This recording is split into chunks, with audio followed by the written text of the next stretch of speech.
les anges ne s'arrêtent pas. Oh, oh.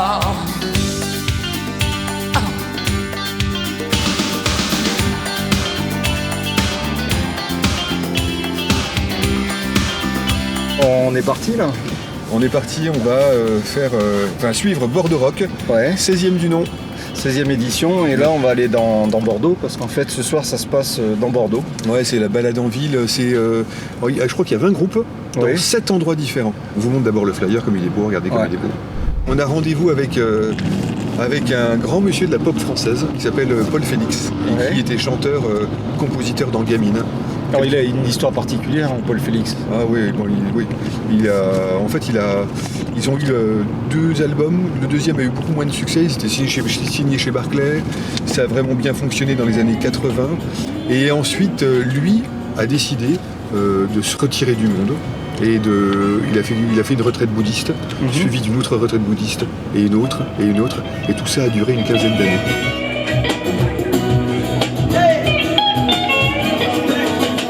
Ce retour ce soir, est-ce que c'est un premier pas vers quelque chose de concret ? Peut-être.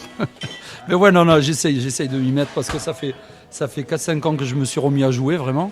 Donc ouais, on va jouer là un peu au printemps, on va commencer à jouer un petit peu. Et si on parlait de la période pendant laquelle tu t'étais éloigné de Bordeaux, éloigné un peu de tout, est-ce que tu continuais à jouer de la musique ? Est-ce que tu continues à écouter de la musique, à chanter ? Ah oui. Ben, en fait, moi, j'ai vécu quand même 16 ans dans un monastère bouddhiste. Donc non, je faisais de la musique rituelle avec les instruments tibétains. Alors j'ai appris ça un peu. Et puis en fait, à un moment donné, là, j'ai eu... ça s'est fait que j'ai eu envie de prendre l'air un peu, d'aller dans la vie normale, à retourner un peu sur le plancher des vaches. Et puis du coup, j'ai acheté une grotte et puis je me suis remis à jouer. Je joue quasiment tous les jours. Hein. Que vas-tu faire de toi-même? Que vas-tu faire de toi-même? À peu près comme avant.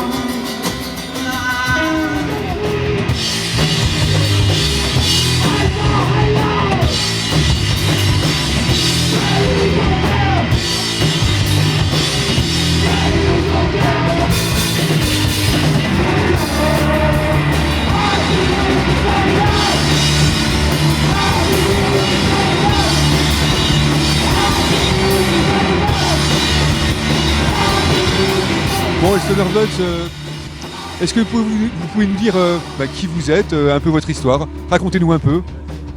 En gros, on a un groupe de potes qui s'est retrouvé au lycée. Donc avec lui, on était au lycée ensemble. Et on écoutait les mêmes trucs et tout. À force de partager les trucs, on s'est dit vas-y, on va monter un groupe ensemble. Et ensuite, du coup, mon frère faisait de la basse, moi je faisais de la guitare. Et lui, il faisait de la guitare aussi, mais il savait jouer un peu de batterie. On a commencé à aller chez lui quand il y avait pas ses parents, tout ça. On a posé la batterie. Au départ, c'est quoi vos influences exactes ? Parce que pour des jeunes comme vous, la musique que vous jouez, c'est pas commun. Ouais. Alors moi j'ai Fugazi en tête. Voilà, Shellac, des trucs de punk bien vénère. Après il y a des trucs comme Bass Drum of Death, sinon Ty Seagal. J'écoute beaucoup de rock psyché des années 60. Et pourtant, je peux écouter aussi beaucoup de punk des années 70-80. J'imagine que vous avez des projets, parce que vous venez de sortir un EP là, en novembre. Et le prochain truc, c'est quoi ? On sait pas trop encore, un EP encore certainement. Hein. Bon écoutez les gars, merci beaucoup. Merci. Et à très bientôt.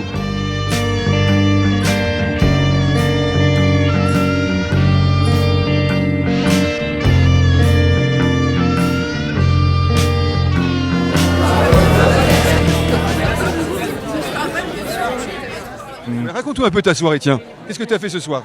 Alors, on a commencé à Quartier Libre. Quartier Libre où il y avait un groupe qui s'appelait les Scarzello.